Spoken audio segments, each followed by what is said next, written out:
Guys हम एक ऐसे गांव में आए हुए हैं जो कि गांव से 10 किलोमीटर दूर एक जमुना नदी पड़ता है। जमुना नदी के बीच में हम एक टीले पे खड़े हैं, जो कि ये पहले टीला नहीं था लेकिन अब टीला बन गया है। किसानों को इतना खेत कटा है, जहां तक कैमरामैन का नज़र आता होगा कैमरे में, वहां तक खेत कट चुका है।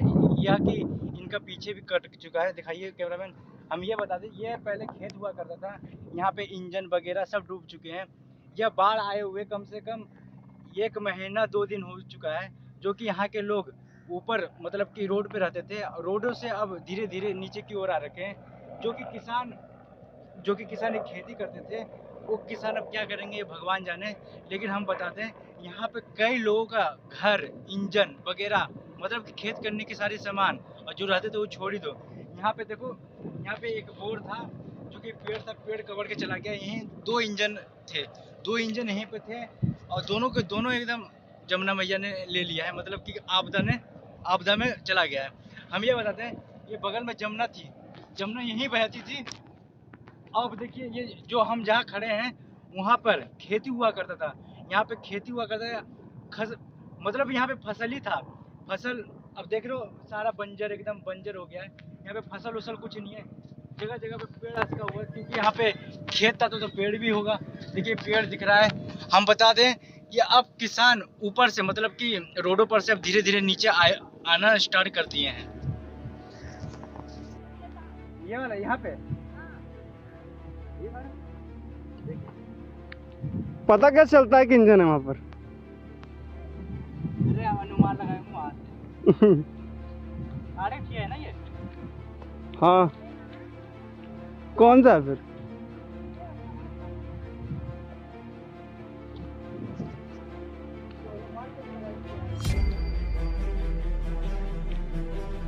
यहीं झुग्गी थी बता रही हैं वो। हाँ, इसको मतलब कि अनुमान से लगा रहे कि आज झुकी तो यहाँ। अरे नहीं, वो खोद के भी देखे हैं ऐसे लकड़ी से ना।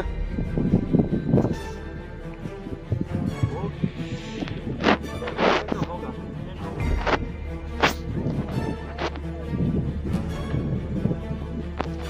अच्छा, जो पंप है वो नदी था क्या?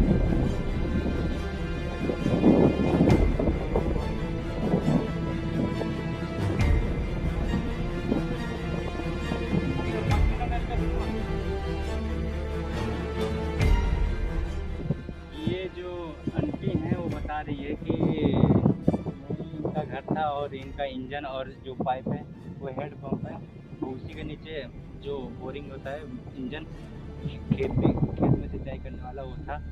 और जहाँ जहाँ ये लकड़ी गड़ा हुआ है, और इधर भी यहाँ पे वो था, इंजन था, जो कि 5 फीट नीचे धस चुका है। आंटी वही देखने आई थी, कोई बंदा जो लकड़ी काट रखे हैं वो कोई हटा ना दे। हटा देगा तो आंटी को बहुत दिक्कत होगा। दिक्कत तो सभी को होगा, क्योंकि लकड़ी हट जाएगी तो पता कैसे चलेगा कहाँ इंजन था। वही नीचे निशाना देखा है, निशाना ऐसे दिया गया है जो कि ऊपर उनका घर था, जो खेत हल्का जो बचा हुआ है उन्हीं के डायरेक्शन में दिया गया है कि यहाँ मेरा घर है, तो इसी के सिवाने में मेरा इंजन था, तो धंस के यहीं गया होगा। वही 5 फीट नीचे गाड़े हैं, तो वही आवाज़ आ रहा होगा पत्थर उत्थर का। तो अनुमान लगाया गया है कि यहाँ पे होगा। वही थोड़ा सूखने का वक्त कर रहे हैं, थोड़ा सूख जाए तो वही गड्ढा करके निकालेंगे इंजन। इंजन सस्ता तो आता नहीं है, महंगा ही आता है, तो सोचा क्यों ना यहाँ पे देख लिया जाए। और हम बता दें कि ये जो केजरीवाल सरकार है, दिल्ली की सरकार है, वो मदद कर दी है 5-5, मतलब 10-10 हज़ार रुपये एक परिवार में 10,000। ये बहुत रकम नहीं है, पर कुछ है जो कि राहत मिलेगी एक आध महीने के लिए। एक आध महीने के लिए राहत मिलेगी तो बहुत है। लोग किसान हैं, कहीं ना कहीं मेहनत मजदूरी करके अपना गुजारा चला लेंगे। हम ये बता दें कि यहाँ पर जब बाढ़ आई थी तो ऐसा लगा नहीं था कि इतनी तगड़ी बाढ़ आएगी। लोग सरों पर सामान लेके जाएंगे, या जैसे भी हो, बचाने के लिए कुत्ता भी का परिस्थिति आता है तो वो भी बचाने के लिए कुछ ना कुछ ज़रूर करता है। ऐसे इंसान भी हैं कि बात है कि जब इतनी बाढ़ आई, ये तो 47 साल बाद आई है बाढ़। कैमरा में नहीं सही बोल रहा हूँ ना, 47 साल ना? हाँ, लमसम में 47 साल, अभी ध्यान नहीं है, वीडियो बना रखा हूँ, आंकड़ा आगे पीछे हो सकता है 1-2 साल। तो किसी का अनुमान नहीं था। लोग कह रहे हैं कि जब पता था तो निकले क्यों नहीं। लोगों को ये पता था कि बाढ़ आती है, पर ये नहीं पता था कि इतनी बाढ़ आएगी, इतनी बाढ़ आएगी, जो कि इंजन वगैरह, घर वगैरह सब जमुना मैया ले चली जाएगी अपने साथ। इतना किसी का अनुमान नहीं था। इतना यहाँ तक कि दिल्ली सरकार जो अरविंद केजरीवाल है, वो भी 11 आई था, लग रहा है 8 तारीख को बाढ़ आया था। 8 तारीख को बाढ़ आया था तो थोड़ा पानी था, उसके बाद जो 9, 10, 11, 12, 13, 14 मतलब 15 दिन जो नहीं, ये 15 तारीख नहीं, इसका पिछले 15 तारीख तक लगातार बाढ़ आया, इतना तगड़ा बाढ़ आया कि अनुमान ही था। वो अगले दिन खबर आ रही है कि लाल किला डूब गया, इंडिया गेट डूब गया। ये तो मयूर विहार का जगह है, जो कि ये तो डुबाव क्षेत्र में आती है, तो इसकी बात ही खत्म करो। ये तो डुबाव में तो है ही है। कहने का मतलब साफ साफ है कि इतना अनुमान नहीं था, इतना पानी आएगा। पानी तो आया था 2010 में, जब बोल थे गेम हो रहा था, ये खेल गाँव यहीं है अक्षरधाम के पास, उस टाइम आया था। उस टाइम हमें जो था हिल्टन के नीचे, मतलब कि यहीं अशोकनगर के बगल में एक नाला के बगल में ही 1 महीने के लिए ठहरने के लिए मौका दिया गया था। क्योंकि जो गेम होता है, बाहर से बड़े बड़े लोग आते हैं, तो अच्छा नहीं लगेगा ना कि दिल्ली राजधानी है, राजधानी में गरीब लोग रहते हैं, इसीलिए किनारे दे दिया गया था। अब अभी हमारा 1 महीना 2 दिन हो गया है, लोग अब वहाँ से हटा इसलिए रहे हैं कि 15 अगस्त आ गया है। 15 अगस्त बाहर के बड़े बड़े लोग आएंगे, वो भी दिल्ली जैसे इलाके में, और दिल्ली जैसे इलाके में कहेगा कि डुबाऊ क्षेत्र है, लोग गरीबी है, यहाँ G20 भी होने वाला है, जिसके कारण लोगों को रोडों पर से नीचे की ओर लाया जा रहा है, जहाँ की ये लग सके कि दिल्ली में गरीब लोग कम रहते हैं। ऐसे भी इस इलाके में डुबाऊ क्षेत्र माना जाता है, यहाँ पर पब्लिक रहती नहीं है।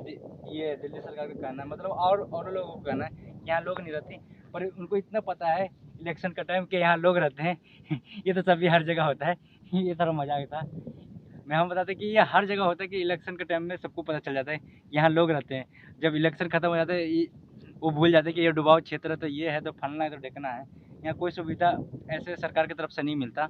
क्या मिलेगा यहाँ? झुग्गी झोपड़ी है, न लाइट है, न बत्ती है, न पानी है। पानी भी आता तो आधा नेता का बेटा ही पी लेता है। मतलब कि नेतागिरी में कहता है मैं पहले भरूंगा 15, 20, 40, 50 लीटर, वही उन्हीं लोग ले लेता है। गरीब आदमी को क्या मिलता है? वही एक डिब्बा लड़ झगड़ के मिलता है, नहीं तो वो भी नहीं मिलता। 20 और बारिश पड़ जाता है तो वो भी टैंकर नहीं आता।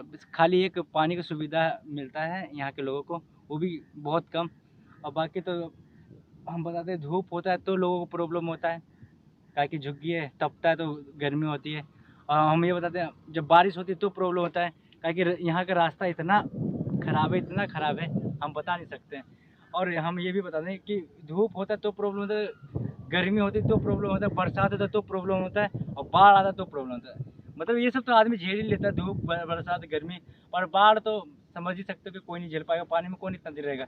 पर इसी में एक मेरा मित्र था, जो कि मैं भी यहीं के निवासी हूँ, एक मित्र था, उनका जो भैंस था डिलीवरी होने वाला था, बगल में घर है ये टावर के पीछे, जो कि उन्होंने भैंस को तो लेके नहीं जा पाए ऊपर तक, क्योंकि उसी टाइम डिलीवरी था, उसी टाइम वो कैसे जा पाती, रास्ते में मौत तो हो सकता। तो उन्होंने क्या कहा, उन्होंने क्या किया कि वहीं पे दिन भर उनकी माता पिता रहे और भैंसों को वहीं देखभाल किया। 3 दिन पानी में रहा।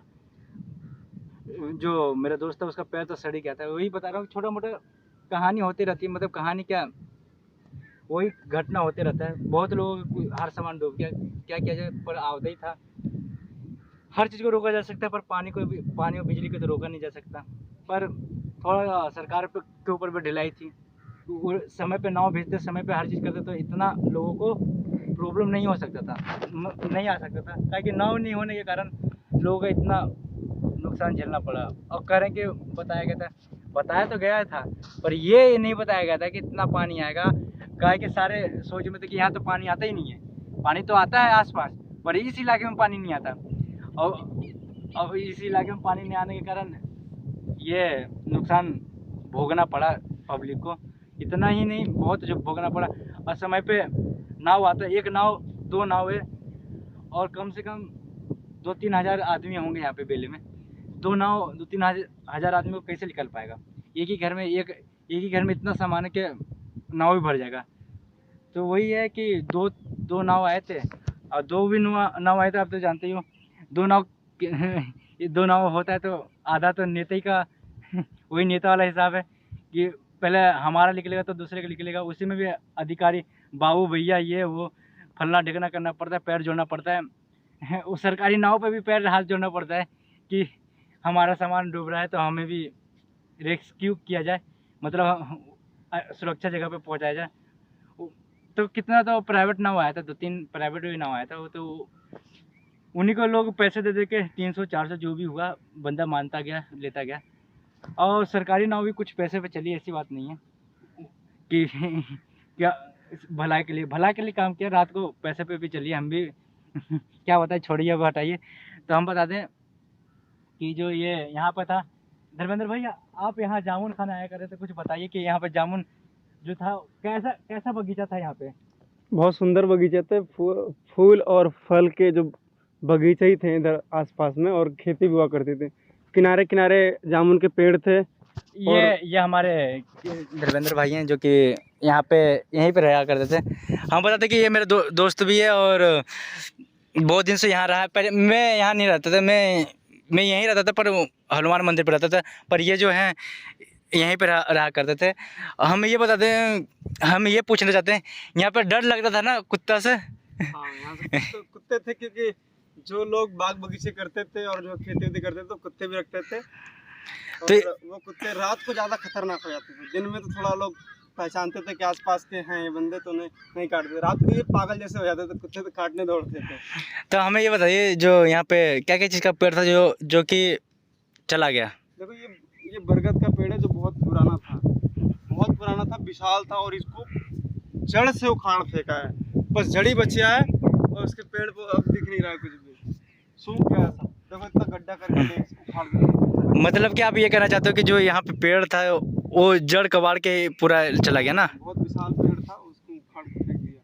इतना पानी, विशाल पानी था यहाँ। चलो, ये बरगद का पेड़ था तो बरगद ऐसे भी बहुत दिन तक रहता है, पर रह नहीं पाया। हमारे याद है यहाँ पर जब हम बचपन में रोज जामुन के पेड़ पर चढ़ा करते थे, और इस बरगद के पेड़ के नीचे आराम से छाँव में बैठा करते थे और खेल कूद किया करते थे। और जामुन इतने रसीले होते थे, इतने बड़े बड़े से होते थे। हम दिन भर ज़्यादातर जामुन के पेड़ के ऊपर चढ़े रहते थे। जब सीजन आता था तो 1-2 महीना उसके इर्द गिर्द ही घूमना होता है हमको। अच्छा, ये बताइए, यहाँ कांटा के भी पेड़ था क्या जो कि ये कांटा आया है? नहीं, ये तो घेराव के लिए लोग जैसे कि क्या करते हैं ना, कि जो खेती करते हैं वो लोगों की तार खरीदते हैं ना, कि अपने गाय भैंस या कोई बाहरी जानवर उसके अंदर प्रवेश ना कर जाए और हमारा फल ना खा जाए, या फल या कुछ भी, जो ककड़ी है, खीरा है, गाजर है, मूली है, जो कुछ भी बो रहे हो, पालक है, धनिया है, सरसों, गोभी, कुछ भी बो रहे हैं, उसको घेरने के लिए कीकड़ का पेड़ होता है, उसको काट कर लोग आसपास घेर देते हैं कि ना कुत्ता घुस सके ना बिल्ली घुस सके। इतना सेफ्टी के साथ रखते थे। अच्छा, हमें ये बताइए, जो इतना जो पेड़ दिख रहा है, जहाँ हमारी नज़र कैमरे में जा रही है, जो कि ये टीला जैसा है, जो आप बता रहे हो कि यहाँ बगीचा था, तो क्या दोबारा यहाँ बगीचा बनाना चाहिए या फिर? अब तो बिल्कुल नहीं बन सकता, नहीं, ये तो जमुना में है अब तो। अच्छा, ये देखा किनारा तो वो लगा हुआ है वहाँ पर सामने उस साइड। अच्छा, किनारा है, ये जमुना ही है। अभी तो पानी को घटा इसलिए दिया गया है कि वहाँ उधर एक उस साइड पुल बन रहा है, एक उस साइड पुल बन रहा है। मतलब कि आप ये बता रहे हो कि एक 2 तरफ पुल बन रहा है? पानी कम किया गया है यहाँ पर। अच्छा, पानी कम किया गया। और मेन कारण यही है कि ये दिल्ली में सबसे ज़्यादा बाढ़ का कारण ये बना है, इसके वजह से ये कितना कटा हुआ है, इन दोनों ही पुल के चक्कर में। तो और ये जो ये टावर दिख रहा है, हाँ, और ये पहले ये जमीन में ही आता था, मतलब खेत में ही आता था। ये भी खेतों के सामने ही हमारे सामने ही ये टावर बने हैं सब, तो खेतों में आता था। जो कि हम अभी एक छोटे से टीले पे चढ़ गए हैं, देखिए। जो कि टीला नहीं है ये, बस काटता है। अगले साल जरूर इतना काटेगा कि यहाँ पे एक आदमी तक न दिखे शायद। तो जरूर फिर काटेगा इतना कि लोग अब दिखेंगे नहीं। थोड़ा बहुत घर दिख रहे हैं जैसे दूर दूर पे देखोगे तो 3 साल बाद तो 3000 आदमी कहाँ जाएंगे? 3-4 हज़ार आदमी जी। गवर्नमेंट जहाँ भेजे, गवर्नमेंट कुछ एक्शन उक्शन ले रहे हैं कि ऐसे ही? उतने सालों बाद तो इस बार इनको याद आया है कि लोगों का नुकसान भी हुआ है, क्योंकि उन्होंने हमें झोला साहब समझ कर 10,000 दिया है मुआवजे के तौर पर। नहीं, झोला छाप नहीं। बहुत दिल्ली में ये पहली बार केजरीवाल ने किया है, जो कि 10,000 रुपये मिला है। पहले भी बाढ़ आया करते थे, मुआवजा मिलता था, पर आम किसान तक नहीं मिल पाया है। जैसे कि एक अभी केजरीवाल ने अकाउंट में भेजा है, ऐसा मौका कभी नहीं मिला ना। क्या कहना चाहते हो इसके लिए केजरीवाल को? धन्यवाद देना चाहते हो दिल से किया ऊपरी ऊपरी? क्यों नहीं, दिल से धन्यवाद है, इतना कौन सोचता है। अच्छा, तो थोड़ा सा ये भी है कि कुछ लोगों का नहीं आया है पैसे, बहुत लोग कह रहे थे, तो क्या उसका प्रावधान है, क्या प्रावधान है? बस थोड़ा वेट करना पड़ेगा। मान लो तो भी नहीं आया तो दिल्ली सरकार को कुछ कहना चाहते हो? तेज बोलिए, क्या है कि तो भी नहीं आया तो उसका ही प्रावधान है। बस हमारे जो यहाँ के प्रधान हैं, हाँ, जो यहाँ के बड़े बड़े थोड़ा सा लीडर जैसे अपने आप को घोषित करते हैं, वो लोग एक्शन लेंगे तो सबको मिल जाएगा। सबको, एक व्यक्ति ऐसा भी नहीं बचेगा जिसको ना मिले पैसा। बस यहाँ के जो जिसके प्रधान होते हैं और यहाँ के जो बड़े थोड़े से लोग होते हैं जो अपने आप को बताते हैं कि क्योंकि उनके कहने से ही क्लोज होता है। कोई भी फॉर्म क्लोज होना उनके ऊपर ही निर्भर करता है। वो जिस दिन बोल देंगे क्लोज कर दो यहाँ पर, उस दिन क्लोज हो जाएगा। वो जो आंटी अभी जा रही है किनारे से, अभी दिख नहीं रहा कैमरे में, क्या है कि धूप आ रहा है तो मोबाइल भी हीटिंग हो रहा है। तो ये मेरे को ये बताइए कि वो जो आंटी जो आपको बताई कि बेटा ये डंडा कबाड़ दिया गया है, कुछ ऐसे कुछ, तो वो क्या कहना चाहती थी? वो कहना चाहते थे कि मतलब जो आते हैं यहाँ पर उस डंडे को हटा देते हैं। हमने जब वहाँ पे चेक किया ऐसे करके, मतलब एक लोहे को लेकर टन टन का आवाज़ आ रहा था, जो लोहा जैसा धातु अंदर लग रहा था बहुत बड़ा सा। तो उनसे उनको पता चल गया कि यहीं पर हमारा इंजन है। तो इंजन दहानी होगा इतना तेज रफ्तार? इंजन बहुत भारी होता है, कम से कम, और एक तो छोटे एरिया में होता है, जैसे कि घनत्व वाला आवाज बढ़कर 20 किलो का बाट, हाँ, उसको तुम पानी में डाल दो कितना भी, वो दह के नहीं जाएगा। मतलब दह के तो नहीं जाएगा, क्योंकि मतलब बह के नहीं जाएगा कहने वो कितना भी अंदर से कटेगा वो थोड़ा आगे जाके फिर रुक जाएगा। कितना भी नीचे से कटेगा, कोई 50 किलो का, वो तो कुंटल है, कुंटल में होता है। बड़े बड़े 3 हैं, छोटे से फिर छोटे से फिर छोटे। जो ट्रॉली जो डूबा, ट्रॉली तो क्योंकि उसका आयतन देखे होगे तो बहुत घनत्व बड़ा है और उधर से भी चौड़ा होता है, और उसके अंदर पानी बहाने की क्षमता उसमें इतना आ जाता है। जैसे हवा जिसके अब एक पर्दा लगा दोगे तो उसमें हवा आएगा, तो नाव को जैसे बहा के ले आता है ना हवा, उसके डायरेक्शन देते हैं, इसी तरह उसमें बहुत सारा खाली स्थान होता है जिसमें पानी भरकर और एक प्रेशर बनाया जा सकता है जो आगे की तरफ से ढकेल देगा। तो हम ये बता दें, हाँ हाँ ठीक है धर्मेंद्र भाई, आपने सही बोला। हम ये बता दें कि जहाँ भी हम पैर रख रहे हैं वहाँ दलदल है, जो कि हमें गांव में कहते हैं पंसोखा, इसी कहते हैं पंसोखा, जो कि थोड़ा सा गड्ढा करके हम लोग जो जब छठ पूजा मनाते थे, तो मेरे को याद है धर्मेंद्र भाई, जो मेरे पापा थे वो नदी किनारे में ऐसी गड्ढा करके पानी आता था, तो उसी से प्रसाद बनता था छठ पूजा के लिए। तो वही दिन याद आ रहा है मेरे को कि पर वो दिन अब याद नहीं आ पाएगा। क्यों नहीं आ पाएगा? तो आप जानते ही हो कि हर जगह इतना पोल्यूशन हो गया है। लेकिन यहाँ पर एक फायदा तो होगा कुछ दिन बाद। क्या फायदा? यहाँ पेड़ पौधे ऑटोमेटिक जो जन्म लेते हैं ना, अपने आप ही पनपते हैं, जंगल जैसा बन जाएगा। और हाँ आप हम बता दें कि आपने तो हम घूमने आ सकते हैं, नहीं आपने देखा होगा जो लक्ष्मी नगर के थोड़ा आगे जब पार करोगे नदी, वो कौन सा सचिवालय, दिल्ली सचिवालय ना, जो दिल्ली सचिवालय के बीच में एक यमुना निवर पड़ता है, उसके बीच में देखो वो पेड़ बीच में है जमुना जी का, और उसे कार्य क्या बनेगा? यहाँ भी था, जहाँ वो जो बन रहा है ना पुल, वहाँ भी था औसा पर कोई फायदा नहीं रहा उसका। हाँ ये देखो पंछी को पैरों के निशान, ये देखो धर्मेंद्र भाई, ये तो लग रहा है बिल्कुल एकदम पानी एकदम शुद्ध है, एकदम छन के आ रही है। गंगा का पानी है ही नहीं, पर काली जैसी थी, उसमें गंदगी इतनी।